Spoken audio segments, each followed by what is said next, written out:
Indigenous Australians make up an estimated 3% of the entire Australian population, according to the 2016 census results, which are the latest population percentages currently available as of 2021. However, the population percentage has stayed roughly the same due to the overall population increase as well.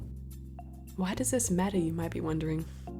Well, Australia has a serious issue in regards to overrepresentation of Indigenous Australians in the prison system. Looking at the incarceration rates of Indigenous Australians, we can see, as of 2021, 30.9% of all prisoners in Australia were Aboriginal or Torres Strait Islander. This is an imprisonment rate of 2,325 persons per 100,000, and it is completely disproportionate in comparison to the population percentages.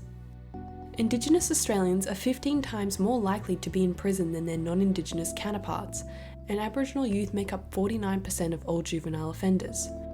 Juveniles in Western Australia particularly are 52 times more likely to be in prison compared to their white peers.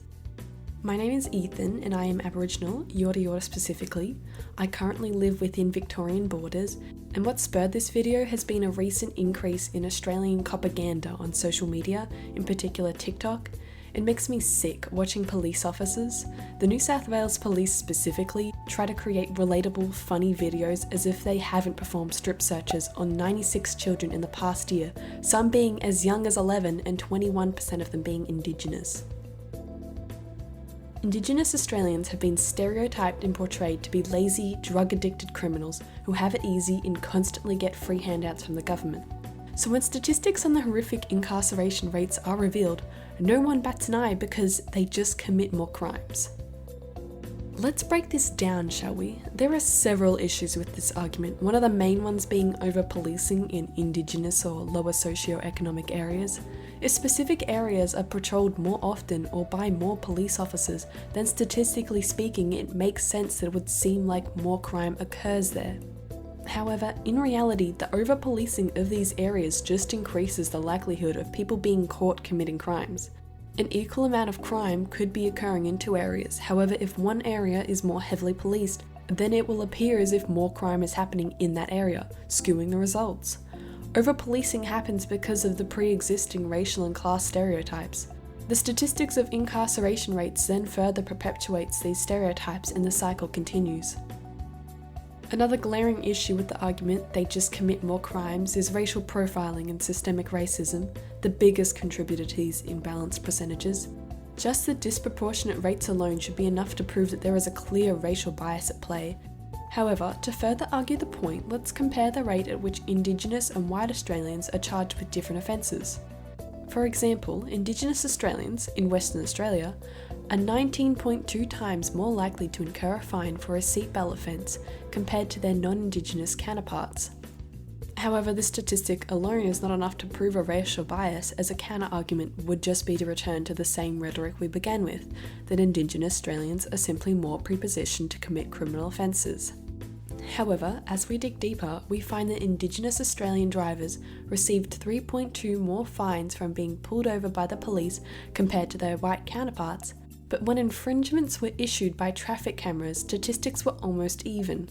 This clearly demonstrates a racial bias at play when police officers issue fines in person, and displays how the police are predispositioned to fine Indigenous Australians more often. The final thing I wanted to mention on the argument of they just commit more crimes is the history behind Indigenous Australians. Something that not a lot of Australians realise is that Australia was literally built on the backs of Indigenous Australians.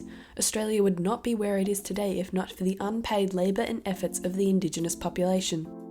The government would often withhold payments for Indigenous workers and allow for private companies to also withhold payments intended for their Indigenous employees. These are commonly known today as the stolen wages. Money intended for Indigenous employees were often put into trust funds that they had no access to. Because Indigenous people were not paid properly for their efforts, we can see cycles of poverty begin to form, cycles that still remain intact to this day.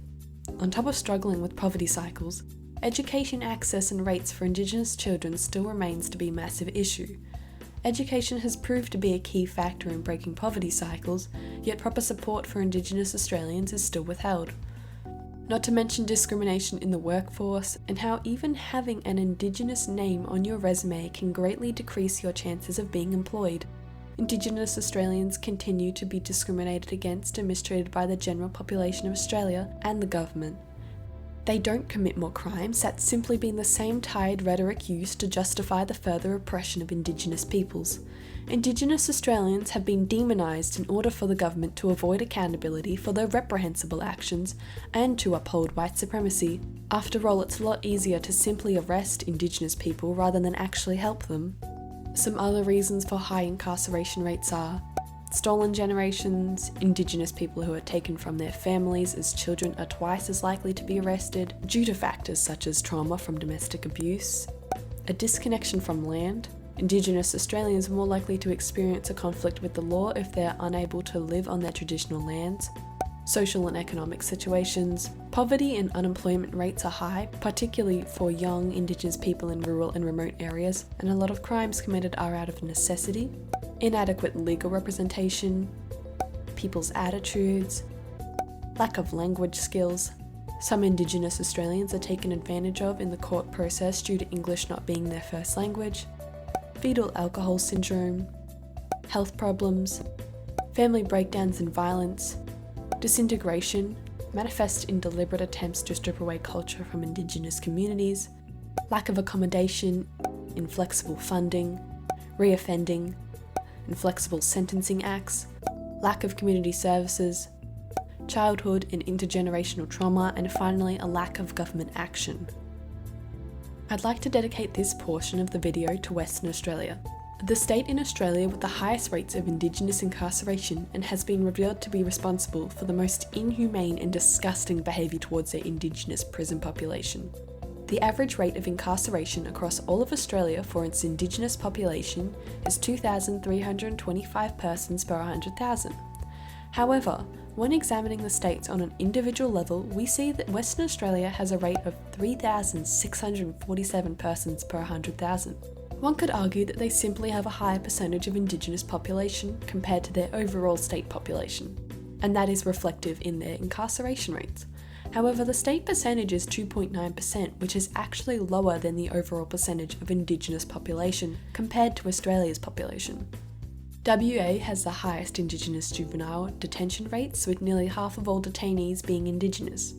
What is particularly scary about this statistic is the condition that these detention facilities have been found in. Banksia Hill Detention Centre in WA is infamous for its horrific conditions and lasting mental health effects on the children detained inside.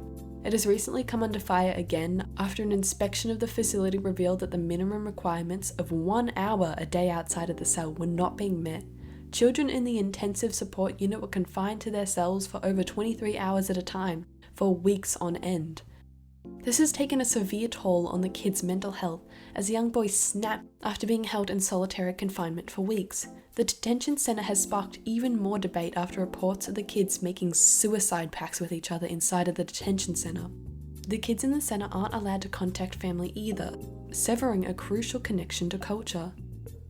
These conditions are absolutely disgusting. They aren't assisting these children into rehabilitation and instead are increasing the likelihood of reoffending. Another quick point of discussion is reoffending and how the rates are also incredibly high for Indigenous populations, this being for a number of reasons. For the case of juvenile detainees, the conditions of a youth detention centre are incredibly crucial, as time spent there will most likely determine the future of those children. However, as we've seen, the conditions of these centres are often reprehensible, leading to a serious increase in chance of reoffending for those detained. It doesn't help that Indigenous youth are more likely to be detained, and this in turn will affect the amount of Indigenous people in prison for reoffending.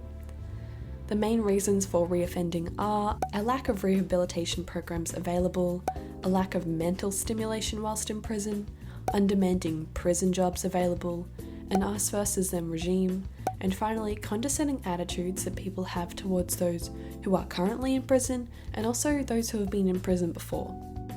And finally, I want to highlight some of the trivial reasons that Indigenous people have been jailed for. Things such as not receiving court mail, being unable to attend court under legitimate circumstances, unpaid fines, and provocation by the police. Something else that is incredibly serious in regards to this topic are Indigenous deaths in custody. However, this is something I'd like to cover in a separate video as there is just too much to say about it here. This video is supposed to be a brief look into Indigenous incarceration rates and to attempt to bring more attention to the severity of it all.